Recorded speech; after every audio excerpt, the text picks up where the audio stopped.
Jonathan Joestar is trying to be a gentleman, but Dio Brando makes this difficult for him. I discuss this and more on today's episode.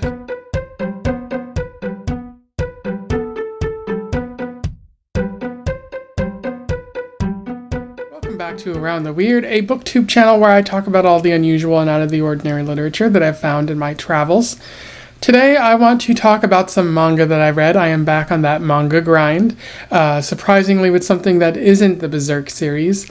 And today's manga is a bit of a beloved series, one that is all about gentlemen and stone masks that give you powers. I am referring to Jojo's Bizarre Adventure, Volume 1, or Part 1, Phantom Blood, which was written by Hirohiko Araki and published around 1986. For those who don't know, Hirohiko Araki is a manga writer, a Japanese writer who has been writing since the 1980s. I believe this is one of the first things he got published, and he's been writing various manga and various shonen sort of publications ever since. He's probably most known for Jojo's Bizarre Adventure, but he's also written something called Bao, I think it is. It's basically a teenager who gets turned into a bioweapon of some sorts. Maybe that would be interesting to check out. Let me know in the comments below if it is worth reading. Pretty fascinating writer. I love his art style, which you'll see throughout this video. Apparently one of the things I found when I was looking him up online is apparently some people think he doesn't age. Just an interesting fact about him. Perhaps he is a vampire or something similar to that. We shall find out in due course. So without further ado, let's talk about Jojo's Bizarre Adventure, The Phantom Blood, which is Volume 1 here. I will do a summary, a little bit of analysis, and we will move on from there. So Volume 1 begins with a prologue that sees an Aztec warrior creating a magical mask for evil purposes, possibly taking over the world. The narrator notes that the person created this mask, but their tribe, their specific tribe of the Aztecs, disappeared, and the mask was sort of lost. We then flash forward to the 1880s. Very fascinating that they chose that period to focus on. But we see Dio Brando talking to his father Dario, who is dying. Dario notes that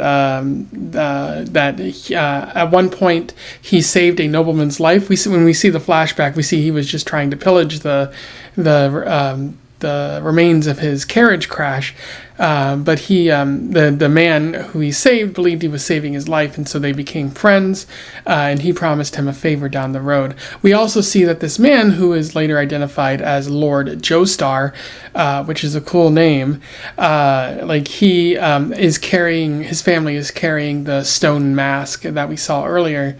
As Dario is dying, he says to Dio to go find Lord Joestar so that he may take him in, and he'll have a better life.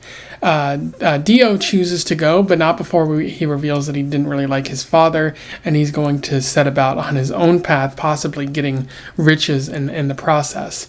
And Dio goes to live with them. We see Jonathan Joestar, otherwise known as Jojo, who is trying to defend the honor of a young girl, but gets his butt kicked in the process of trying to be a gentleman. And they sort of clash, Dio and Jojo, with Dio saying that he wants to live with Lord Joestar, but he wants to be the one who inherits the money, and so he's going to try to drive Jojo crazy and ruin his life and everything like that in order to get the inheritance. And one of the ways that he does that is he challenges Jojo to a boxing match, which he wins because Jojo underestimates him.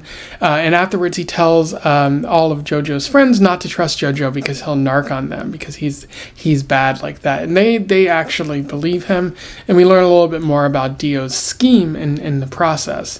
Jojo is unhappy, but he quickly falls for a girl named Irina, and they develop a bit of a relationship. However, Dio finds out about this and attempts to win over Irina.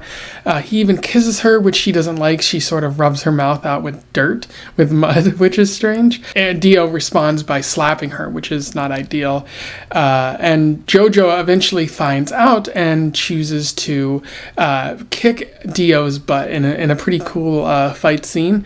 He manages to kick his ass with the power of the gentleman, the power of honor, or something like that. Whereas Dio has been more powerful than him in the past, Jojo is now finally on his level, which Dio doesn't like. And in the process of the fight, some blood gets on the stone mask, which they both see, and they see that it sort of gives off a powerful aura, which they're intent to figure out what that means later on.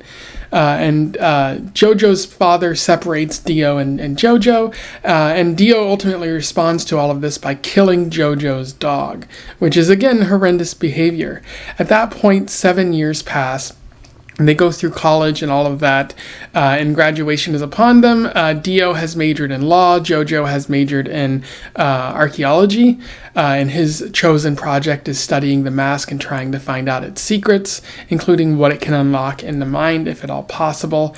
Unfortunately, Lord Joestar is sick at this point, and Jojo ends up finding a letter from Dario indicating that he had the same type of illness, which leads Jojo to suspect that Dio has been poisoning that both of them, and that's how Dario died.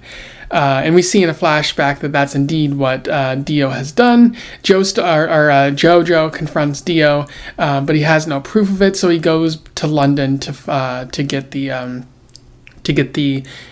proof from the apothecary that Dio bought it from, and he begins fighting some thugs, including one man named Speedwagon, which is a very fascinating name. And Jojo refuses to kill his men, and he notes that he's fighting for his father, and so Speedwagon kind of aligns himself with Jojo, and they develop a bit of a friendship there. They do manage to find out about the poison. Meanwhile, Dio also goes to London with the stone skull and puts it on a thug who develops weird mystical powers, and he's too powerful for even Dio until until the sun comes up, and that seems to kill the thug, and Dio is determined to do something with this mask. So everyone ends up going back to the Joestar Manor.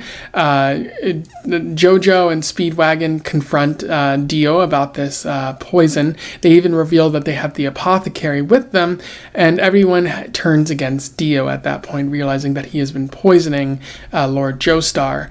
And he is to be arrested because the police are there. But Dio notes that he wants Jojo to arrest him while he's secretly holding the mask inside his clothes or something like that. And as Jojo gets closer, Dio puts on the mask and a big shift happens. But that's where the story ends there. It is to be continued. In terms of analysis, there's a little bit worth talking about with JoJo's Bizarre Adventure Volume 1. It is a fun story. There isn't a lot of complex themes to it, not like, say, Berserk, but it is a strong start, and I can't wait to see what else Araki does with this. One of the main themes that Araki is working with here is that of the gentleman, or being honorable. So Jojo attempts to live by a code of honor, which entails kindness to others, defending others when necessary, and doing the right thing by those he lives around. This ends up attracting Irina, and they develop a bit of a relationship before, unfortunately, Dio's actions kind of ruin that. This is all up to the code or the demands of his father, who forces him to be a gentleman and to be smart and all of that. Sometimes a bit unrealistic, but it sets Jojo on the straight and narrow. Of course, Dio is making all of this difficult because Dio is doing some pretty heinous things that make you not really want to be a gentleman. Or if you're a gentleman, he's just gonna walk all over you in that process. Dio needs a good butt kicking, but Jojo, he's not unwilling to do it at first, and it's just putting Jojo in a bad light overall. But however, like Jojo, in his effort to be honorable and stand up for his father and those that he loves, ends up sort of developing a power of honor, or a power of gentlemanliness, which is a bit silly, but the way it's depicted here, that's exactly what he's fighting with. He becomes stronger than Dio because of his commitment to that, and he's able to defeat them. So in doing that, you see a dichotomy between Jojo and Dio. Jojo is this heroic, noble type. Dio's down there in the mud, willing to screw over anybody and get what he wants and hurt everyone, and just do the worst thing possible in order to achieve what he wants, which is money, which is status, which is prestige, and something like that. That's something that Griffith was doing in Berserk, although he wasn't necessarily screwing people over like noticeably. He was doing it behind the scenes. So quite a difference between those two characters, even if they might have been working towards the same end. But it's very clear that Dio is a scoundrel, just an awful human being, a very fun character because of how unrepentant he is and how he's just so gleeful in all the terrible things that he does. I think I'm going to really love Volume 2 because they'll probably amplify that once he puts on the mask, and he'll just keep doing awful things and just making Jojo incredibly angry and leading to some pretty cool fights. At least that's what I think is going to come about as a result of this sort of storyline. Another thing I like about this story, something that Araki is working with, is that of the mask, which it's being used as a tool for amplification of the personality. Because when the thug puts on the mask, and when that Aztec warrior put on the mask, it made them more bloodthirsty, more warlike in that regard. And so it really amplifies the awful traits in your mind, because that's how the mask works, and makes you a little bit more powerful as a result, possibly at the cost of your life. Eventually it's going to have a cost there. It's very similar to the movie The Mask, where it plays on your ego and allows you to finally get what you want, what you've been working towards. What would happen if Jojo wore the mask? Would it just straight up kill him because he's not as evil as Dio? Perhaps that will be explored down the road, but Araki is hinting at a sort of big theme developing with that mask, and I'd love to see more happen as a result of it. I also like Jojo as a character. Like, Dio is a lot of fun, but Jojo is a lovable himbo, very like foolish man, very quick to change his emotions if he's unhappy. But he's very unhappy about Dio, but then he sees Arena, and he's like, oh, I'm focused on Arena now, kind of forgetting his worries, doing